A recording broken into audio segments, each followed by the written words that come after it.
दोस्तों, हमारा जीवन एक पहेली की तरह लगता है जिसे सुलझाने की जितनी कोशिश की जाए ये उतना ही उलझता जाता है।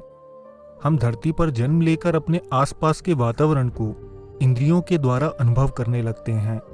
धीरे धीरे हमारे मस्तिष्क का विकास होता जाता है और हम जीवन के बारे में उतना समझ जाते हैं जितना जीवन बिताने के लिए पर्याप्त होता है। लेकिन कुछ ऐसे अनसुलझे सवाल हम सबके मन में कभी न कभी आते ही हैं जिनके जवाब ढूंढने का कोई रास्ता हमें नजर नहीं आता। दुनिया की लगभग हर सभ्यता ने पुनर्जन्म की बातें की हैं और हमारे भारत के प्राचीन ग्रंथों में भी पास्ट लाइफ्स के कई किस्से मौजूद हैं। आज के एपिसोड में हम कुछ ऐसी सत्य घटनाओं पर नजर डालेंगे जो पुनर्जन्म के सिद्धांतों पर आधारित हैं, तो वीडियो को अंत तक जरूर देखिएगा। पहला किस्सा यूनाइटेड स्टेट्स के ओहायो में स्थित सिंसिनाटी का है। एरिका रुएलमैन वहां की लोकल रेसिडेंट थी जिन्होंने एक लड़के को जन्म दिया। इस बच्चे के जन्म से एरिका और उनके हस्बैंड बेहद खुश थे। उन्होंने बच्चे का नाम ल्यूक रख दिया। समय बीतने के साथ ल्यूक ग्रो होने लगा। एरिका ल्यूक पर बहुत ध्यान देती थी, उसकी हर छोटी बड़ी हरकत को नोटिस करती और खुश होती। साथ ही उन्हें यह एहसास भी होने लगा था कि ल्यूक कोई आम बच्चा नहीं है, क्योंकि ल्यूक कुछ बातों पर खास ध्यान देता था जो आमतौर पर कोई 2 साल का बच्चा नहीं दे सकता। जैसे सड़क क्रॉस करते समय वो काफी चौकन्ना हो जाता, किसी गर्म ड्रिंक के कप को वो छूने से बचता था। ऐसा लगता था जैसे इतनी सी उम्र में भी उसे सेफ्टी का पूरा ध्यान है। जब ल्यूक 5 साल का हुआ तब तक वो काफी अजीब बातें करने लगा था जिन्हें सुनकर एरिका अक्सर हंसती थी। ल्यूक अक्सर पैम का नाम लेता था, लेकिन एरिका को समझ नहीं आता था कि वो किस पैम का नाम ले रहा है। एक रात एरिका ने अपने हस्बैंड से ल्यूक के बारे में बात की और उन्होंने बताया उन्हें ल्यूक के बिहेवियर पर शक है। एरिका ने कहा वो अक्सर कहता है कि वो मेरी तरह इयररिंग्स पहनता था और भी कुछ ऐसी बातें जो ना जाने उसके दिमाग में कहां से आती थी। उन दोनों ने दूसरे दिन ल्यूक से बात करने का फैसला किया। पेरेंट्स ने ल्यूक से पूछा कि पैम कौन है। ल्यूक ने रिप्लाई दिया कि पैम मैं था। उसने बताया वो अपने पिछले जन्म में एक लड़की था। पैम के लंबे लंबे बाल थे और वो काफी खूबसूरत थी। उसे शावर लेना बेहद पसंद था और वो वैसी ही इयररिंग्स पहनती थी जैसी कि एरिका पहनती हैं। पैम शिकागो में रहती थी और ट्रेन्स का काफी इस्तेमाल करती थी। इसके बाद ल्यूक ने बताया कि आग में जलकर उसकी मौत हो गई थी। इसके बाद वो हेवन गई, जहां कुछ समय बिताने के बाद गॉड ने उसे नीचे पुश कर दिया और फिर वो एरिका की वूम में आ गया। ये सब एक 5 साल के बच्चे से सुनकर एरिका शॉक थी। एरिका ने अपने हस्बैंड से कहा कि ल्यूक को उन्होंने आज तक गॉड या हेवन के बारे में कुछ भी नहीं बताया है, ना ही ये आज तक चर्च गया है, तो फिर ये ऐसी कहानी कैसे बना सकता है। पहले तो एरिका को ये सब काफी अजीब लगा, लेकिन जल्द ही उन्हें लगा कि हो सकता है इसमें कोई सच्चाई भी हो। एरिका ने शिकागो में रीसेंट पास्ट में घटी आग की घटनाओं को सर्च करना शुरू किया। उन्हें पता चला कि ईयर 1993 मार्च में शिकागो के पैक्सटन होटल में आग लगी थी, जिसकी वजह से आसपास रहने वाले 19 लोगों की जान चली गई थी। एरिका ने इस केस की और डिटेल्स निकाली तो उन्हें एक 34 वर्षीय महिला के बारे में पता चला जिसका नाम पैम रॉबिन्सन था, जो आग में जलने की वजह से मरी थी। अब ये कहानी एरिका को इत्तेफाक से कुछ ज्यादा लगने लगी। एरिका ने पैम की तस्वीर निकाली और उसे कुछ अलग अलग लड़कियों की तस्वीरों के साथ मिक्स करके ल्यूक के सामने रख दिया। ल्यूक ने तुरंत पैम की तस्वीर उठाई और कहा ये पैम है।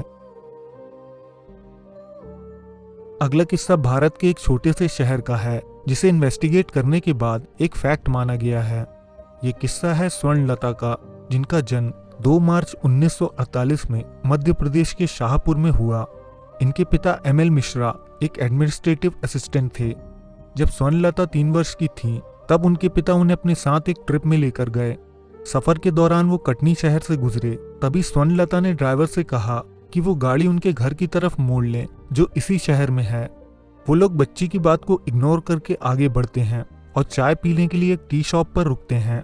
वहां फिर एक बार वो बच्ची उनसे कहती है कि वो सब उसके घर में भी चाय पी सकते थे, जो इस टी शॉप से काफी अच्छी होती है।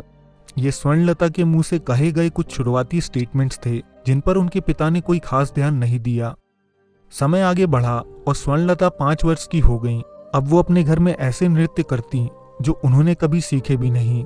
वो ऐसी भाषा में गाना गाती जो उनके सामने किसी ने कभी बोली नहीं थी। अगले कुछ सालों तक स्वर्णलता अपने भाई बहनों को अपनी पिछली लाइफ के बारे में बताती तो कभी अपने माता पिता को। वो कहती कि वो कटनी शहर की पाठक फैमिली में रहती थी। अब स्वर्णलता के पिता कुछ सीरियस हो गए थे। कुछ समय बाद जब मिश्रा परिवार छतरपुर में शिफ्ट हुआ, तब उनकी मुलाकात कटनी से आई एक महिला से हुई जो प्रोफेसर आर अग्निहोत्री की पत्नी थी। 1958 में स्वर्णलता ने भी उनसे मुलाकात की और स्वर्णलता ने बताया कि वो उन्हें जानती हैं। स्वर्णलता के पिता अब इन स्टेटमेंट्स को लिखने लगे थे। स्वर्णलता के पिता ने उस परिवार के बारे में जांच की तो पाया कि ये दोनों परिवार कभी आसपास नहीं रहे।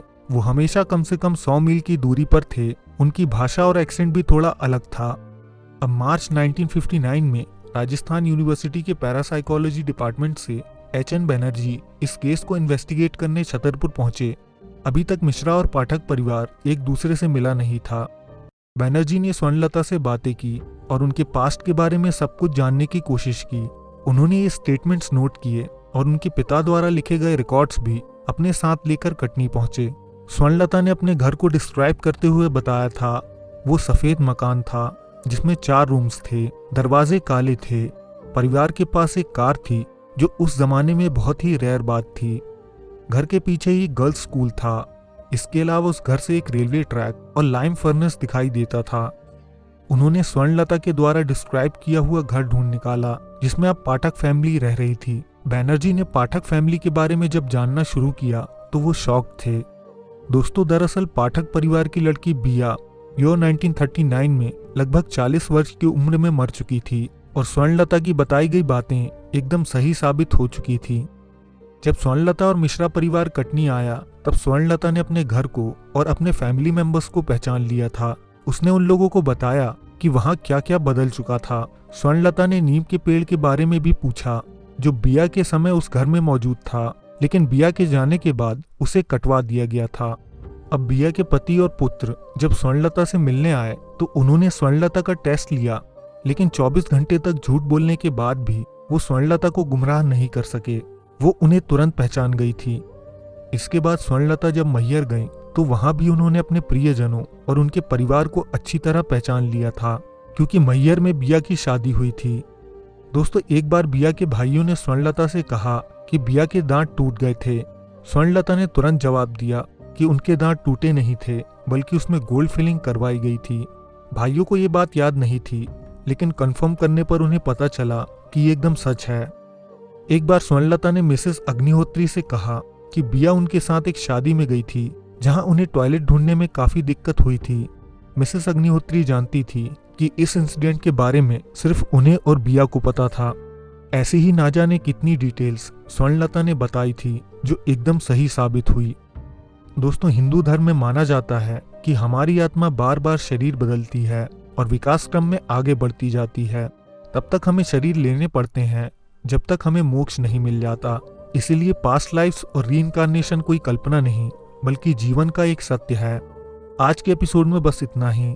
अगर एपिसोड पसंद आया हो तो ज्यादा से ज्यादा लाइक करके हमें सपोर्ट करें। कमेंट में अपनी राय दें।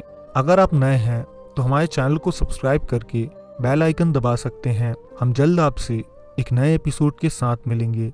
धन्यवाद।